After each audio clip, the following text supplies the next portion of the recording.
On camera. Today is Monday, May 2nd, 2016, and my name is Tony Hilliard. I'm a volunteer at the Atlanta History Center, and with me is Sue Verhoff, the senior activist here at the History Center. We're here today to record the oral history of Mr. Joe Bruckner, who served in the U.S. Army during the Vietnam War. Mr. Bruckner's oral history is being recorded for the Library of Congress Veterans History Project. We're honored to have you with us today, Mr. Bruckner, and thank you for participating in the project. Well, thank you. Would you begin by telling us your full name and where you live, please? My name is William Joseph Bruckner, and I live in Roswell, Georgia. Can you talk to us a little bit about your early life, where you were born? And I was born in Atlanta, which is an extreme rarity these days. And my father was in the Army while I was born. It was 1944 during World War II, and he was stationed in Chicago. And so my mother was up there, and we were all there. But they decided a couple of months before I was born that she would come back to Atlanta for the birth. Now, they claimed they did that because they wanted me to be born in Georgia, but I think it had more to do with both sides of the family were all down there. So I was born March 28th, 1944 in Atlanta. And an interesting story about my father that probably affected all this is his branch of the service. He was in the Army, but he was in ordnance. And he was in Chicago just doing a sort of a routine job, he said. And he got orders. And his orders were going to result in him going to training for bomb disposal. And he had actually put that on the list of something he would volunteer for. He was thinking that was a domestic position, and if there were any bombs that either were on bases that were having problems or what we now know as terrorists, he would be involved in that. Well, so it looked like he was going to go overseas, but he didn't know where he was going to go. And about 2 weeks before he was supposed to leave and go to his first assignment for training, they changed his orders. They moved him into a new position, and he was going to be working on a project that involved consignment, supplies, and all it said is the Manhattan Project. He had no idea what that was, and so he worked on the Manhattan Project, not at a high level, but with various supplies and materials going through his office. Found out later, this was a few years down the road, that had he gone into the bomb disposal, especially at that time, he probably would have been in one of the early waves in Normandy to work on munitions that the Germans had laid in Normandy. So whoever decided to put him on the Manhattan Project probably did me a favor. And of course, the Manhattan Project turned out to be the atomic bomb. After the war, he got out of the Army and family moved back to Atlanta. And then he got called back into the Army and during the Korean War, and we got stationed in Italy that time. So that was an experience for an 8-year-old to be able to spend some time there. I had a great childhood. I can't imagine it being any better. Spent up through 10th grade in Atlanta. Went to the same high school my father had gone to, Marist. Then he took a job at Charlotte, and I spent my last 2 years in Charlotte. I went to college at the Citadel, and of course the Citadel being a military school at the time, everybody there then wanted a commission because Vietnam was heating up when I went in to the Citadel. I did get a commission in the Army, and I wanted to go to law school. I applied. I assumed I was going to have to wait till after my military service, but I ended up getting a deferment. So I went to the University of Georgia Law School. Graduated from law school in 1969. Had several months before I was going to actually go in the Army, so I worked in Atlanta. Entered the Army in February of 1970. My branch was military intelligence, but when you were military intelligence, at least back then, you went through one of the combat branch schools. I was assigned to armor school in Fort Knox, Kentucky. Went through that, which was actually pretty enjoyable, and riding in tanks, and it was sort of fun. And then I was stationed at Fort Hollyburg, Maryland. That's where one of the intelligence schools was, the combat intelligence. And I only had a 2-year obligation, and at the time that was my plan, unless I decided to re-up. So I went to the combat intelligence school, and then they just kept me there, and I worked in a group that was really involved in domestic intelligence with a lot of the demonstrations going on and That was very interesting too. I got married in June of 1970, and my wife and I lived in Baltimore until I went on leave before going to Vietnam. Went on leave in October, and really wasn't going to Vietnam till December, so I had about 5 or 6 weeks of leave. And we traveled around and went to see friends and family, and of course everybody fed you like it was your last meal, because they wouldn't say it, but they figured it might be your last meal. But it was a good experience because I got to visit a lot of people that I hadn't seen in a while. And ended up leaving for Vietnam the day after Christmas in 1970. And excuse me, 1971. So actually it was 1970. So I spent the last week of 1970 and then most of the year of 1971 in Vietnam. I had no idea where I was going or what I was going to be doing when I got to Vietnam, just like almost everybody, because I didn't go over in a unit. I just went over as an individual. When I got out to California, I had my winter uniform on, went into the stall to change into my summer uniform, and I realized I'd eaten so much that I couldn't even get it tightened around my stomach. But it didn't take me too long to lose that weight. Went over, got on the plane, went over. It was pretty non-eventful going over. And can I ask sure. you a question? When you got to California, you were in uniform. Was there any adverse reaction? Absolutely none. Okay. And I don't know if it had to do with the fact that I was just an individual, I wasn't with a group, or because I had to transfer planes. I flew into San Francisco and then I went to Oakland. But I never had anybody say anything to me. Now, I didn't have the experience that a lot of the veterans had, particularly coming back, but also going in, where you were going through a sort of an entranceway where people would line up on both sides. And I often wondered how I would have reacted if that had happened. I'm sort of glad that didn't happen, because I probably wouldn't have handled myself too well. But no, I didn't have any experience like that. I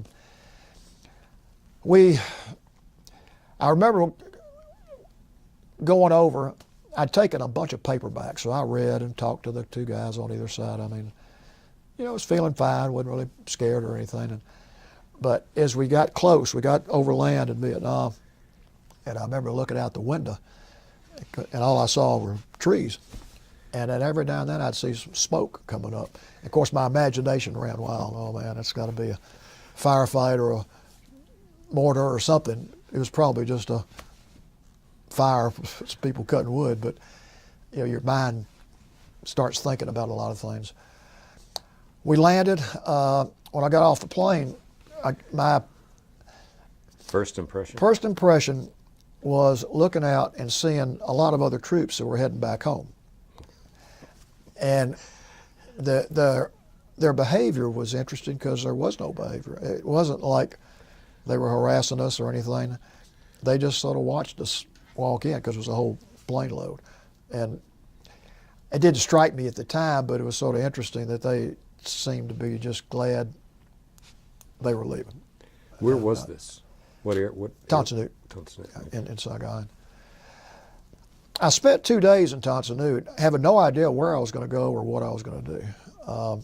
Just sort of hanging around and talking to people, and just going. They had a little officers club that you could go to, and I was commissioned out of the Citadel, so I was technically a second lieutenant. And then by the time I got out of law school, I was a first lieutenant, having done nothing other than go to a 2-week or 2 or 3 week ROTC summer camp. I guess maybe a month. So I went over as a first lieutenant. Finally, one morning, they called us all out. I mean, it's like a barracks, and individually told us what our assignments were. And I was going to a city called Dalat, D-A-L-A-T, which was in 2 corps. And Vietnam was divided into 4 corps, and the northernmost was I Corps, which was really number 1, and number 2 corps was a little bit south, and a lot of it was in the mountains. I didn't know anything about it, but that's what I knew is at least where I was going. So the next step was going to Nha Trang, which was a town on the beach, very pretty, and there were a pretty big concentration of Americans there. And I remember I had 3 days there without doing anything. And so I walked over to the main, really wasn't a base, but buildings where the American headquarters was, and found the JAG office. And I said, I might just try this. Maybe I could get into a JAG unit. And walked in there, and lo and behold, there was a guy I knew that was in there, and he was getting ready to head out. I mean, he was getting ready to go back home already. And he was a little bit older than I was. And I said, you got any places here? They've got me a slot for me, but if I could find a JAG slot, maybe they'd let me stay here. He just laughed. He said, no, we're downsizing the JAG office. You're out of luck. So I went back, and then eventually got on a plane and flew to the lot. And one major impression that I took from that is how beautiful it was. When I flew over, I mean, I looked out, and I couldn't believe what I was seeing. I mean, it looked a little bit like North Georgia. A lot of trees, mountains, I mean, not like the Rockies, but mountains, rivers, just really pretty.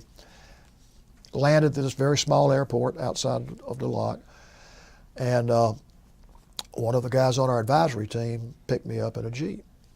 And his name was Jeff Rhodes, and he was actually the admin officer for our little advisory team. And we rode the Jeep into the lot, and it was about 10 or 12 miles. And I kept seeing these beautiful houses. I mean, they weren't giant, but they were just, it looked a little bit like you were in the Alpine section of Switzerland or parts of France. And of course, the French had built these houses. Just some very beautiful houses. Not all of them, but some of them were. Got into the lot, and the lot's got this beautiful lake in the middle of it, trees, and a big hotel that was at the end, very old hotel.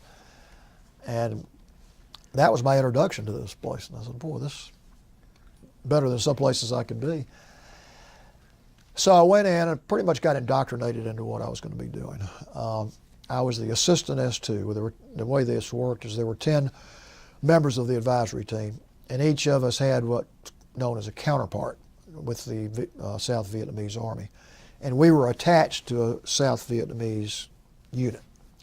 And my counterpart was the Vietnamese S2.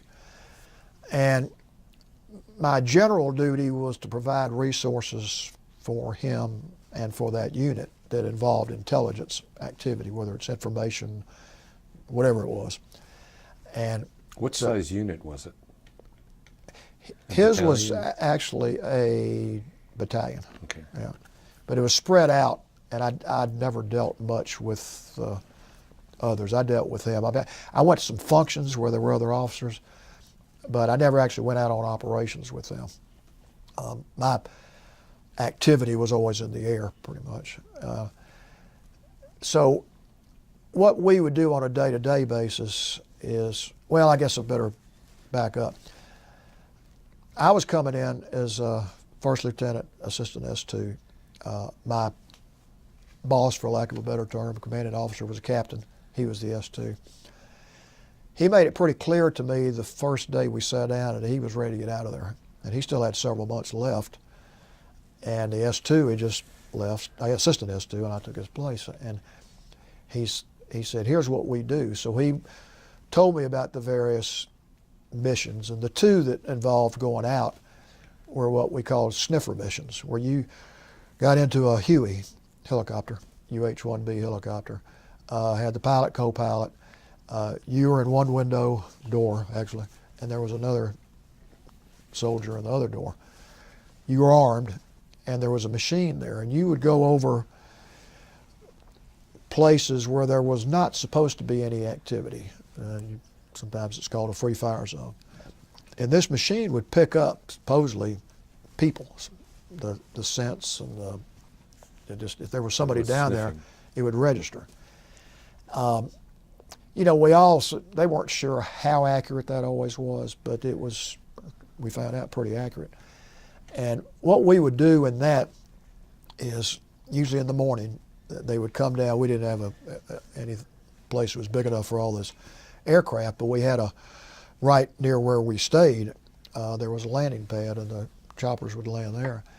And the three of them were at Bambi Tuit, which is where a lot of the air resources were. And they'd come in, pick me up, and we go out. And at some point, we would meet with gunships. There were always 2 gunships. And they would have an assigned area, and I'd know where it was. And they would pretty much patrol that. They would go real low and patrol it. And there were 2 goals. One goal was more desirable than the other. The first goal was to pick up something on that machine. The second goal, I don't know if it was really a goal, was to draw fire. Fortunately, the only fire we ever drew was small arms fire. We never saw any rockets. The VC had been weakened a lot by the time I got there in that province. They were still there, but there was a lot of activity there during Tet of '68, and from that point forward, they were not quite as active as they had been, but they were still active. It wasn't too far from the Cambodian border, so sometimes they could go back and forth. But we would fly down and try to get a reading or see if we saw any activity, or if you took fire. And we took fire occasionally. We were only hit once, and it was a small arm fire. Small arm hit, pinged off the... What altitude would you be flying at? I don't actually know what the altitude was. I probably knew it at one time, but it was very low. I mean, you got down sort of along the treetops. Okay. And because I think it had to be at a certain height, or a certain elevation, or below a certain elevation for that machine to work, and to see. And we did have quite a few opportunities to see some activity. Never big units, but you see people start running, and you had to make a judgment that, is this something we need to go in on or not? But it was a free fire zone, and so you didn't have to think too much. So what we would do is, once that happened, we would try to increase our elevation, and the gunships would come in. And they did it, and we never went down on the ground to see what was discovered, but there were others, units that would go down. And they did find some tunnels, not like you see down south just because of the land. Some of it's rocky, but there were some underground facilities. Not a whole lot of personnel, because some of those were facilities that were built when they were a little more active there. But they did find some caches, and they took the weapons and other things that were in there. How close was Dalat to Saigon? It's between 125 and 150 miles north. It's about halfway. Well, I say halfway between the ocean and Cambodian border. And there were a couple of roads that led in and out. I mean, it was fairly remote. In fact, I'll go ahead and talk about the town now. It was a garden spot. It was a beautiful place. Teddy Roosevelt used to go hunting up there when he would come over there. And there was actually a picture in a house I went in of Teddy Roosevelt with this large animal he had killed, because it was full of large animals. By the time I got there weren't as many, because just what war causes. Would you describe this as forested area or jungle? Or? A lot of trees, a lot of pine trees. Forested area. Very forested area. A lot of rivers, small rivers, nothing real big. Mountains. In fact, there was a engineering unit that was on a mountain outside of town that had, I don't know how many, but it was an engineer unit that was just by itself out there. So yes, it was definitely mountainous. The Vietnamese military academy was there. There was a big Catholic seminary there. In fact, the military academy was called the West Point of Vietnam. Big training facility. And it was a place that a lot of people, back when the French had it, they would use this as a vacation spot. That's how all those big houses got there. They would come up there because it was cooler up there. It never got real hot, even in the hottest part of the year. So it was just a beautiful place. And it was a shame some of it was getting destroyed, because you would see remnants of a church that had been rocketed by the VC or North Vietnamese during Tet. But all in all, it was fairly prosperous. A lot of agriculture, fruits, vegetables. They had a market in town that just was amazing. They'd have the live animals, and they'd have all the vegetables. I mean, it was a pretty interesting place. There was a Catholic convent up there. It was just a very pretty place. In fact, there were some missionaries up in Dalat, the Christian Missionary Alliance, and I'd never heard of it before. And they were really good to us, to our 10 or 11 man team. they had a school, and their main job was to help the Montagnards. The Montagnards were the mountain people, and they were all over that part of Vietnam. And they had been pretty much mistreated by the French and the Vietnamese. And they were just looked at as second-class citizens, but boy, they were great people. And they really helped us because the communists would have, and it ended up did, treat them pretty badly. But they were very good to us. They even had, this place even had a little basketball gym, and if we had time, some of us would go over and play basketball, and they were just great people. And there was a while we weren't supposed to talk about this, but now they say it really doesn't matter anymore because everybody knows it. But they were really good about providing us with intelligence about what was going on, because there were Montagnard villages all over, and they hated the VC because of the way they were treated by them. And I can tell you later about what happened after we left. So it was a wonderful spot, really nice. Your team, there were 11 American. 10 or 11. 10 or 11. Were you the American presence? Well, there was some more American. There were 2 men with the State Department, and they trained the police.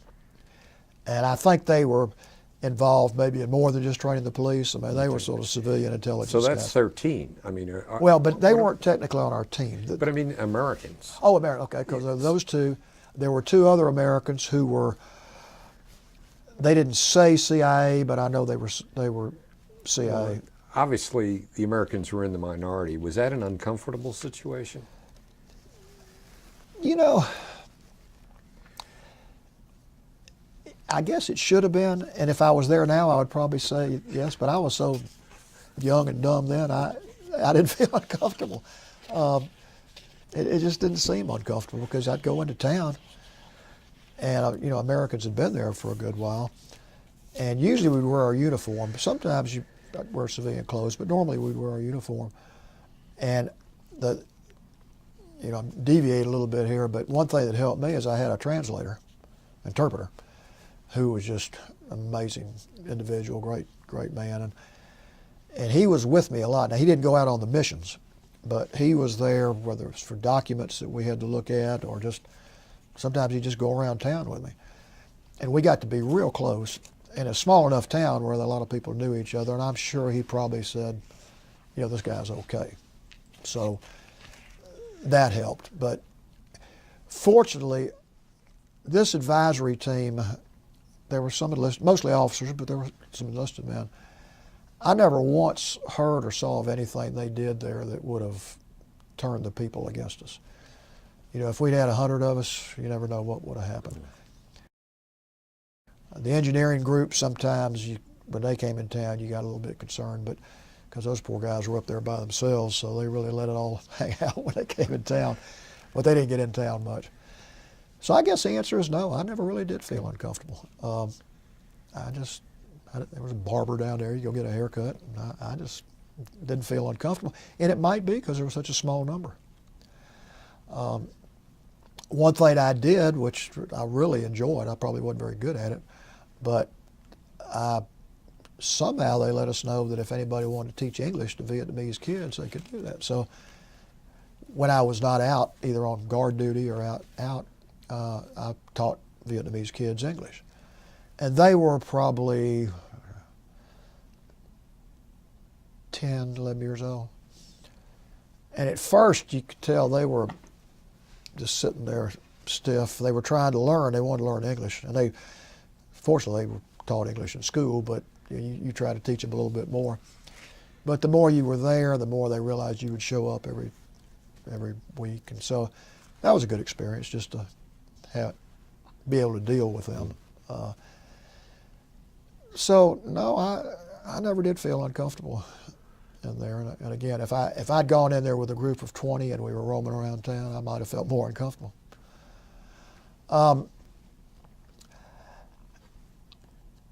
Well, then the other, I guess, main mission I had was flying the L-19. Talked about that a little bit, but this was it's called a Seahorse, and it's a small fixed wing, one pilot, one passenger. And we would go out. This was not armed. I mean, we were armed, but this wasn't armed. And we wouldn't just go in areas that were no man's land. We would fly all over just looking for any signs of anything, and that was actually fun. I mean, it was, you go way down low, and it was the first day I went. The reason I went on a mission my first week there is the S2 pretty much told me, he said, from now on you're going to do the daily briefings and you're going to go out on the flights, which to me was great. You know, I'd be excited. So it had to be about my fourth day there, and I get up and I eat some breakfast and I go to the flight pad. Here comes this little plane, and I hop in the back. So we go up and we're out about at least an hour or so, going all around and down through these valleys. And well, after about 20 minutes, I realized I shouldn't eat breakfast. And my breakfast was no longer with me after about 2 minutes. But I'm looking up, and I'm just like, he didn't even see that. I thought, I'm just going to clean up. Well, we land, I get out, and he said, Lieutenant, how was your breakfast? I said, I think you just taught me a lesson. I no longer have breakfast before these flights. He said, that's a good idea. But those were interesting because you saw a lot of the land. And we seemed to see more action in the Hueys when we go out because we were in different areas. But we saw a lot of beautiful country going out in the Seahorse. Well, one night, I guess this was about my second month. Middle of the night, we hear a gunshot. And it's small arms, like a 45. But of course, the first thing you do is everybody gets their weapons and does what you're supposed to do. We realized as we started heading where we were supposed to head, the S2 was in his area, and he was bleeding from his hand. And he had shot himself in the hand. And he said he was cleaning his 45. Now, I wasn't judgmental at all because I barely knew him yet. But the guys that had been there longer say he wasn't cleaning his 45. He looked at this as a way to get out. So he was medevac the next day, and he went through his hand, but I guess he was okay. So I didn't see him again there, but the good news is they didn't replace him. They just let me be the S2, and I got his Jeep. So that was a good thing. So he was gone, and we were down one, but at that point, 1971, they weren't replacing a lot of positions on these MAC-V teams. So at that point, I continued to give briefings, and that was a function which was sort of fun. You would give an intelligence briefing every morning. And the head of our team was a colonel, a wonderful man, and you'd give it to him and the rest of the team, because we had a food and log officer, the Phoenix program, which people are familiar with, and we had an admin officer, we had a supply officer. We had 3 enlisted men. One of them, I think he was like his 5th or 6th tour. He'd married a Vietnamese woman. He lived in a separate house with the Vietnamese woman, had a child, and I've always wondered what he did. I assume he got out well before anything happened. But as far as he was concerned, he was going to live there forever because he loved it, but I'm sure he didn't end up doing that. And the briefings would include what I'd received from my counterpart, and then things that we had picked up that I would share with the counterpart. And sometimes there was a lot to say, and sometimes there wasn't. But then you would get a lot of interesting things that came in from Saigon that had nothing to do too much with us, but they were still interesting.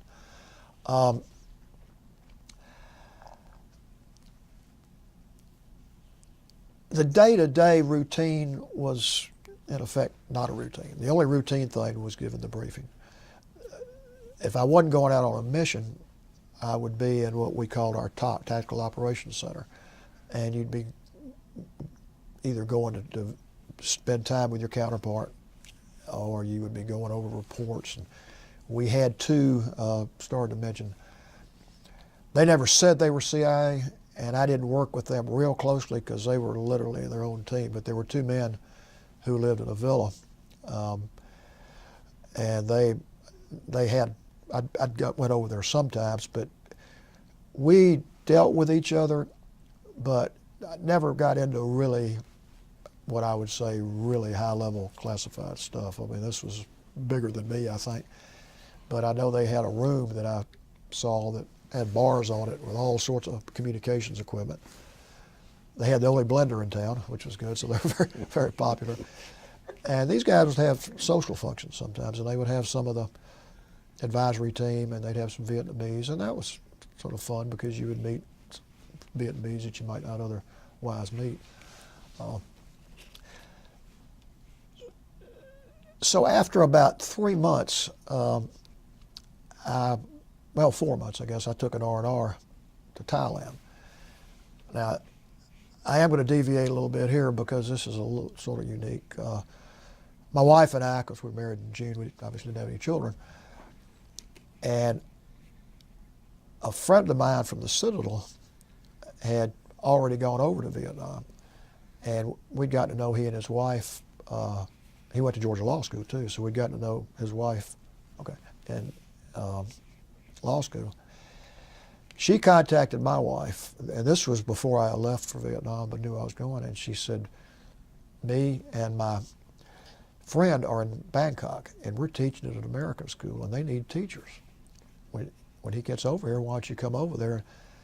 So my wife got all excited, and she said, we go to Saigon and see our husbands about once a month. Well, she was into that, and I said, I may not even be in Saigon. I might be in the middle of nowhere. She said, we'll figure out something. So I'll make a real long story short. She decided she was going to do it, and the day after I left, she sold her car and went through all the paperwork, did everything she had to do to go to Bangkok. And she ends up flying to Bangkok. I mean, this was late, this was probably February, middle, maybe even closer to March. And goes through about 9 different airports to get there and starts teaching. Well, after she was there about a month, I was able to talk to her on a watch line. You'd say, hey, Lucy, over, and then she would say over, but you could do that about once a week. And the girls were going to to Saigon, and she wanted to go. Can you get down here? So I talked to the colonel. He said, if we don't have anything hot going on and you don't have any missions, you can go down there. So there was a U.S. flight going down, not a commercial flight, but a military flight. So I hopped on it on Friday morning and went to Saigon, and they came over, and we spent Friday, Saturday, and Sunday together in Saigon, which was interesting with these 2 other couples, which was great. It's like a little R&R. Well, then I come back. I take an R&R to Bangkok and spend a week there. Well, not long after I got back, both of her roommates find out that their husbands are getting early outs. They're leaving. And she didn't want to be there by herself. Well, I mentioned it to the chief province advisor. Every province had an advisor who was not military. Some were military, ours was a civilian. And a wonderful, wonderful guy. And he dealt with all the really high buckety-bucks in the province, the Vietnamese chiefs and that type of thing. I just happened to mention to him, and he said, well, have her come up here and visit. I said, I can't do that. And he said, yeah, because he really wanted to show that this was a fairly peaceful province. So she worked her way to Saigon, got on an Air Vietnam flight, and flew up to Dalat. And this guy has a party for her, invites some Vietnamese and some of our advisory team. And I was a little concerned from a security standpoint. Also, I was concerned, what happens if the brass finds this out? I mean, it's not technically authorized. Well, was this guy a State Department person? He was, okay. yeah, he was. And I don't know what percentage of those advisors were civilians, but there was a fair number of them. So after whatever amount of time, 4 days, she goes back. But while she's there, they find out that she's a veterinarian. Well, she meets the Christian Missionary Alliance people, and they have some kind of equipment that they were given. They have no idea how to use it. Well, she does. And they said, if you want to come up here, we can't pay you, but you could sort of use that as a rationale and volunteer with us. And we go out to the villages and help them. And so, of course, she comes back and says, hey, I'm going to come back up here. And I wasn't sure how I felt about that at all. But this guy says, come on up, you stay here. So she got rid of her lease and does all the things you got to do, and she comes back up to Dalat. And I don't remember exactly what month, but let's say July or whatever it was. And she comes up to stay. And I talked to the colonel, and of course chief advisor was all for it. And she comes up to live, and starting out, these two State Department guys were just wonderful. I mean, they loved it. And it turns out one was on the plane with her coming in to Vietnam. And she had no idea, but they started talking. And they had this pretty decent-sized house. And they said, y'all stay here. So the colonel said, yeah, I don't care where you stay. You just got to be around when I need you. So a lot of nights I would just stay there with her at their place, unless I had to be on guard or do something back at the thing. And nobody seemed to care. And eventually we got our own little hovel. I mean, it was a house. It was a regular nice house. Old Vietnamese man owned it. He had a basement that was a little bit primitive, but heck, we were primitive too at the time, so we've just been married. And so we moved in there. And then if I had to be out, she would stay at the State Department guy's place. And it was, and then she taught English. And I think they really liked her better than me. I mean, she wasn't military. She's a female coming in to teach, and they really liked her. When you and she taught English, under whose auspices was that? Was that the Christian group? No, it wasn't. It was, I want to say it was a State Department program, because those are the guys that told me about it. I don't know, and I should know that, and I probably knew it at the time. I just don't remember. But I know they worked with our colonel, because the ones that taught were typically members of the team, other than my wife. And so that was a good experience. And I was able to... was she ever concerned? Not as much as I was. No, she was never concerned. I mean, she thought it was just... I mean, I can't believe the things we did. Because this was there were times when you were involved in some stuff and you were concerned, but then there were times that, particularly Sundays, I mean, the Vietnamese really honored Sundays. They were very religious people. And so you really didn't have much to do on Sunday unless there was some enemy activity. And they must have honored it too, because we very rarely had it on Sunday. But I remember that Jeep putting on civilian clothes, and we would drive outside of town and have a picnic. And there'd be little Vietnamese kids around, and it just never seemed, and I guess, again, because it was just one person. It wasn't a whole invasion of Americans. So that was an adventure.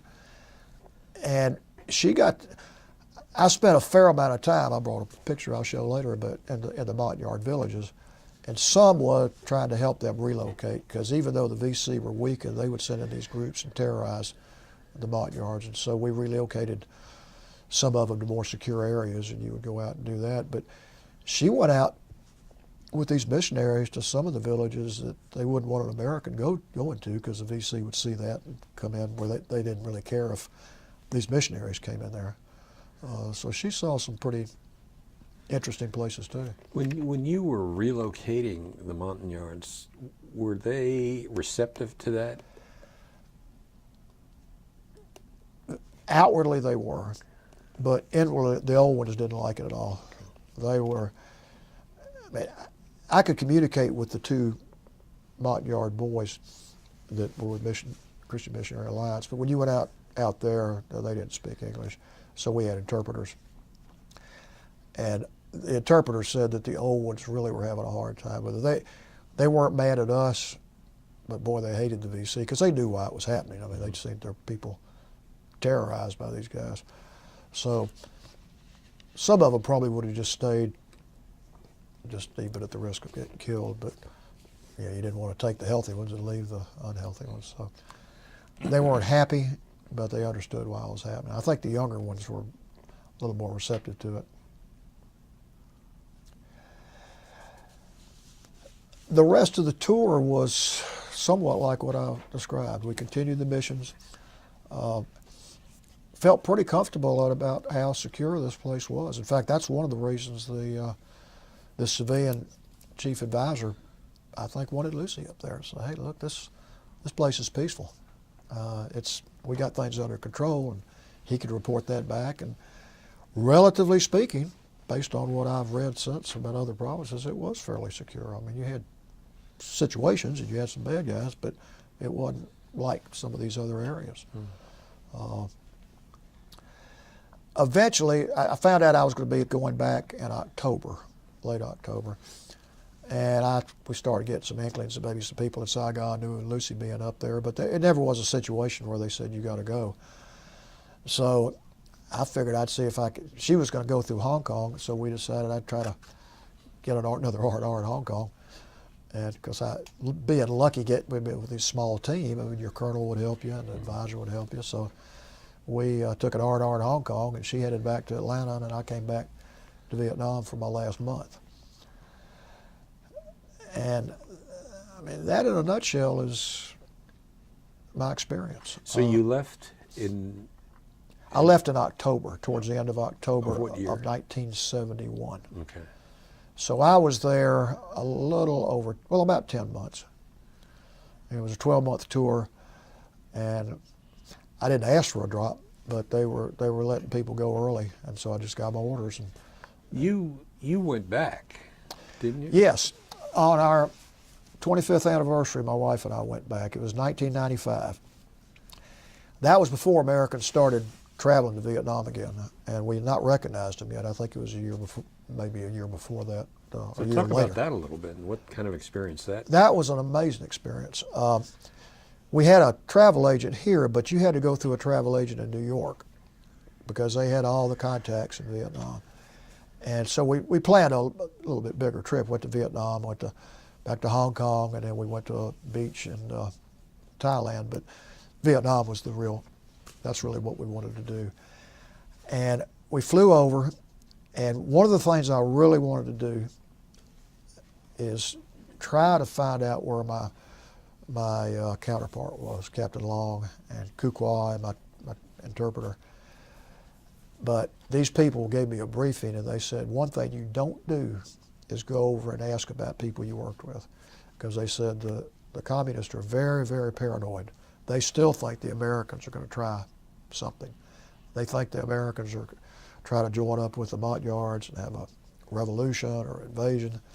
And they said, if you start asking about them, if they went into a re-education camp and got out, they'll immediately be in jail. Who briefed you on this? The travel agency, Oh, actually, travel the one in New agent, York. They were apparently one of the few in the country that could work these trips. And they had some contact with the Vietnamese government. And so they were the ones that briefed me. We got in and we spent first part of the time in Saigon, which I just love because Saigon's such a pretty town.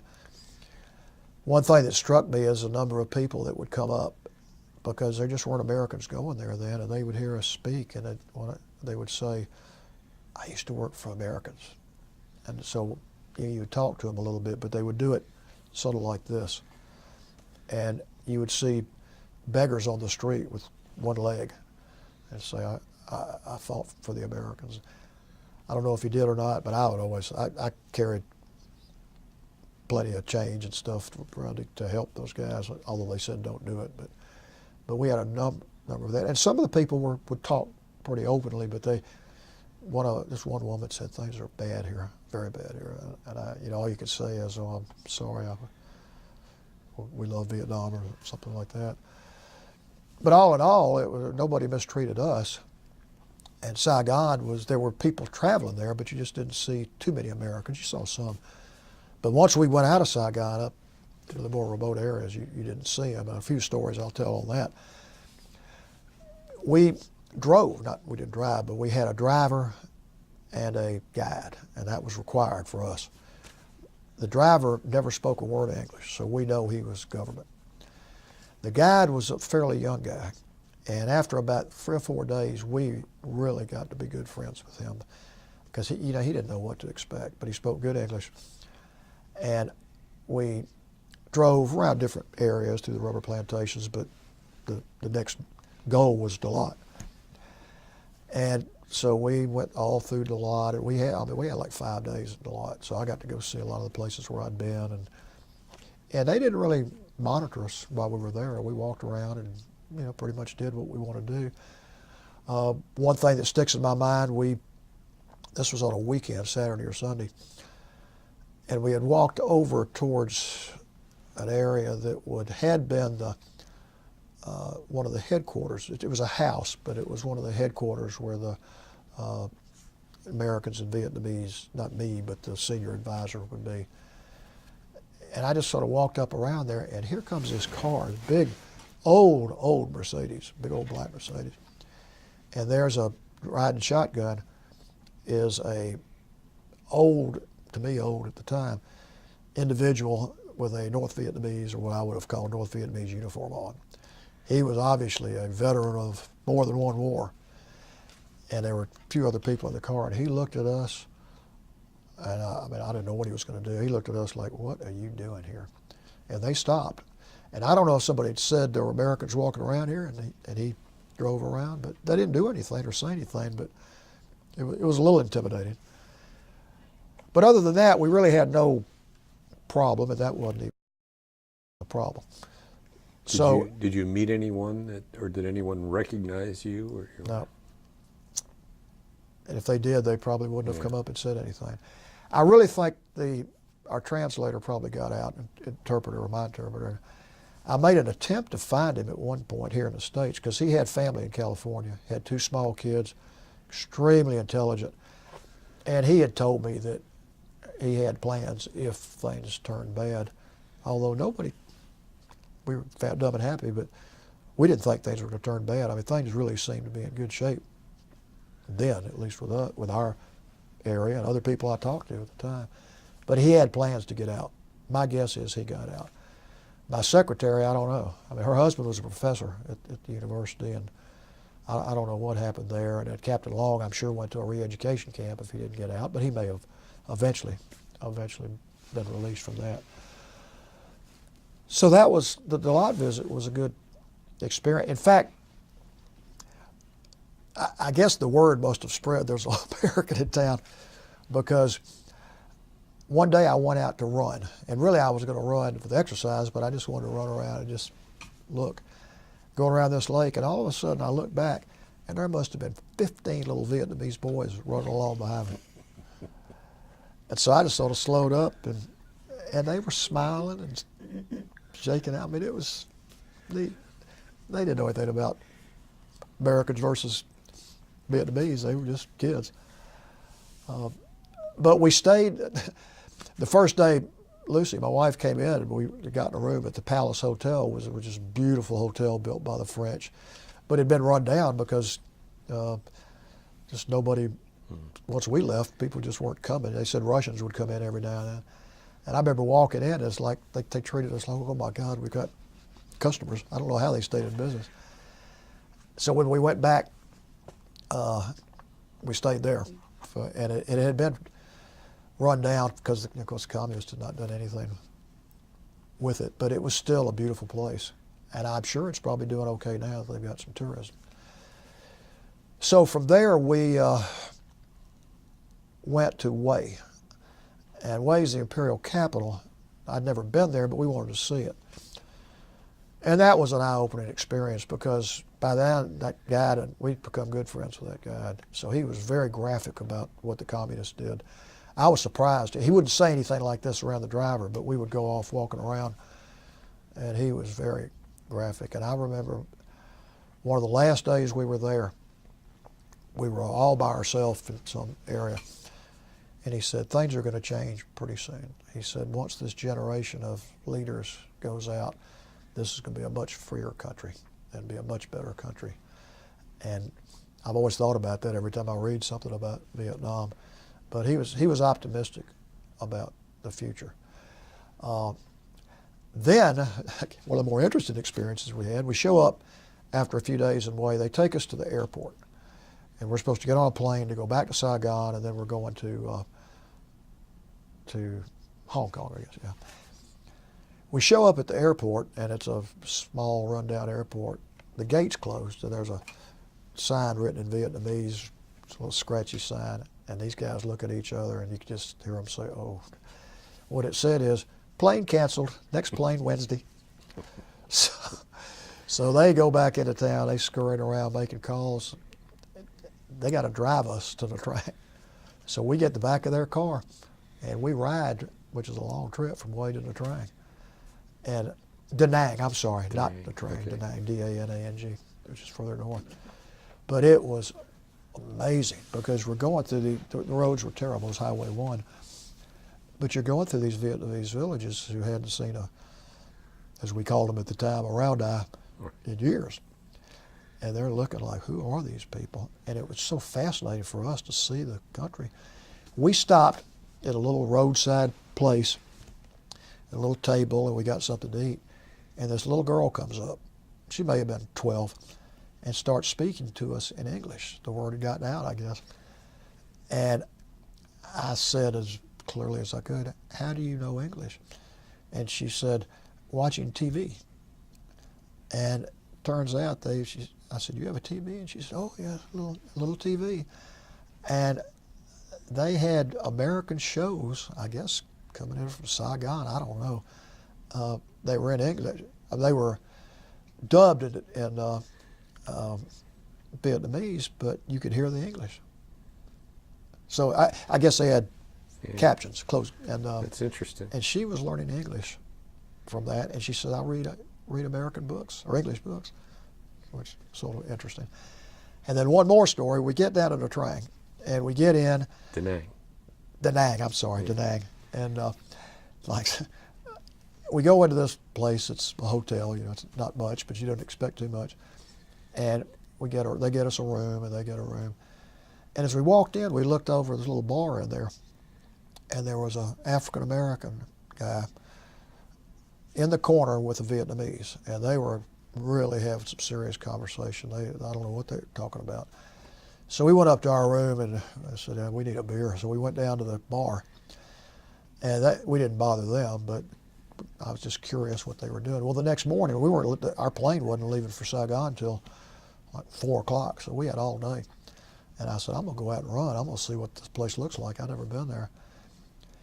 As I'm leaving the hotel, I see this guy. He's got a Washington Redskin T-shirt on, a backpack, jungle boots, fatigues, and he's looking very serious. And of course, like an idiot, I go up and I say, oh, you going on a hike? And he just looks, yeah. So I went on out, came back. I get on the elevator, and I had a running shirt on that said Bell South. That's who I was working for at the time.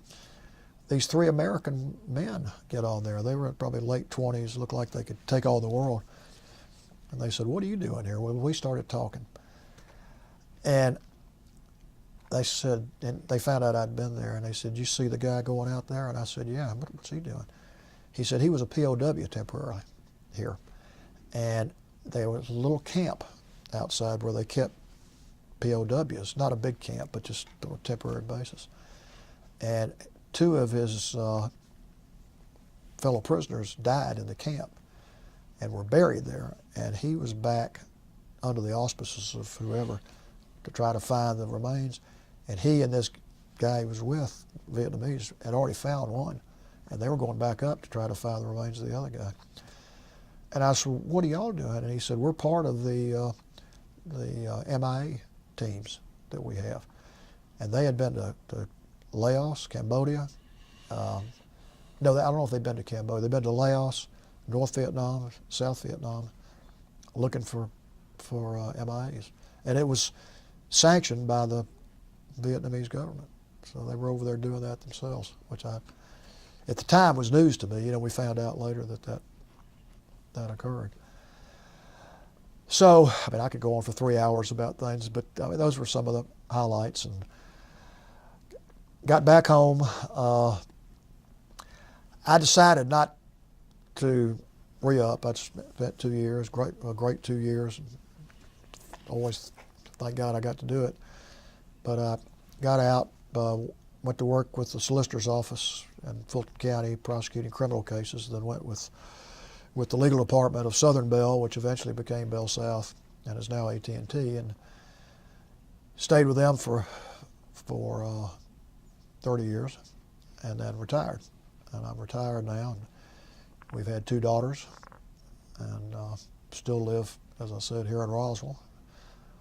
And I've had a good life. I'll be glad to answer any questions you want to ask. One question early on when you were talking about I think it was your first intelligence duty station at Holabird. Yeah. And you mentioned that you were, was this internal U.S. intelligence? Yes. What was that about? Well, that's back when they were having a lot of the demonstrations. Right. And they were real concerned about who's getting involved in these demonstrations. Are there people that are not just college kids blowing off steam? Are these professional organizers? Or are they funded by anybody outside the country? That type of thing. Yeah. And so I was in an office position, but there were people outside that would try to sort of watch these groups and try to learn more about them. But we would do some of the analysis when they would come up with information, and we had box loads of pictures. In fact, I wouldn't mention the name, but the fascinating thing is I found a picture of somebody that was a couple of years older than me in high school. It was Marist was all boys, and the school I went to in Charlotte, my second year was all boys, but it was co-ed the first year, and there was a woman, I guess she was a year older than me at the time. I didn't know her at all, but her picture and name were there, not as an outside agitator, but as somebody they were concerned about. Yeah. Well, was that information passed to the FBI, or I mean, the Army wasn't doing anything with it, were they? Yeah, it was dispersed to all the intelligence agencies. And frankly, I was probably at such a low level. Once it got away from us and got to the FBI and got to the CIA, I don't know what happened then. You were spooked. Yeah. I'd like to have known, but I was all for it because I had no use for the demonstrators. I was not an anti-war guy. I don't like war, but I didn't like what they were doing. So. In closing, it's your time. It's your editorial time. Any comments about anything in general, your experience, or? Well, I will say that almost every day I really am thankful I went into the Army, and I've got a lot of great friends who did not go in the military. None of them were draft dodgers, but a lot of people went into the Guard. And, went to the weekend meetings. Some people were 4F, and of course got a lot of friends that did go. But I honestly think that deep down, a lot of them wish they had gone, at least in the service. And whenever I'm with somebody that was in Vietnam and they bring it up and we're talking, if there's somebody that wasn't, that's our age, it's almost like they feel left out, which is the way I would feel. I mean, had I not gone, I think I'd feel guilty or feel like I was deprived of something. So I'm really glad that I went, and I was sure know it's not like I heroically jumped up and volunteered to go. I'm sure if they had said you can have an assignment here in the States, I probably would have taken it. But I got a lot out of that time, particularly the time I spent over in Vietnam. It helped me be, I think, a little more tolerant of people that aren't like me and understand how good I had it when I saw these people over there and then what they went through later. I mean, that as far as the military, I think that's the message that I would leave. I've been lucky to have a good life, a great family, and glad I live in this country. And I really appreciate y'all letting me tell my story. No, we appreciate your story, and thank you for participating in the project, and thank you for your service. Well, thank you for yours. Thank you, and welcome home. Thank you. Okay. Okay, you're on. I do have 4 pictures here that I brought that I'd like to get on the video. First one is me and my counterpart. This is Captain Long, and he was somebody I spent part of probably every day with, and he was the Vietnamese S2. And story about him is when I first met him, because he didn't know me from Adam, and but we talked, we got along. But then somebody the next day, another Vietnamese, said he really liked Scotch. So we had a little PX, mainly because we had this engineering group out there, and I went got a bottle of Scotch and brought it to him the next time. And I was his friend from then on, I think, because I would keep him supplied, because he had a hard time getting it in their stores. Okay, good. Got it. And then here is, I'd mentioned the lady that was sort of the administrative assistant. I'm just showing this one because I just thought it was a unique experience to get to be in their home. And that's her husband and her son, or I think her brother-in-law. And when, I don't know that I mentioned this, but when my wife Lucy was there, that she was actually there too. She took the picture, and I've got a picture of her with them. But we went into their home, and it really helped having her there, because it wasn't just some American soldier coming in. It was an American woman, and they treated us like kings. And I know they didn't have a whole lot of money, but you would have thought they did the way they treated us. What was her name, Joe? Kukwa, C-U-C-U-A, two words. That was her. I don't know her. I don't think I ever knew her last name. We just call her Kukwa. Got it. And then two more. This, I was able to carry a little camera just in my pack, and I would try to take pictures. This is one of the Montagnard villages, and I took quite a few pictures of that, but I like this one. This is one of the older men, and we were in the process of relocating that village. So I'm sure he lived there his whole life, and he was one of the Montagnards who spoke English said, yeah, he's drinking a little rice wine to get ready for the trip. So the caption I put in my picture book was one for the road, but I thought that picture told a lot. And then just when I described the little fixed wing plane, that's the Seahorse, that's the L-19. So. All right. Well, good. Okay. All right. Thank you. Thank you. All right.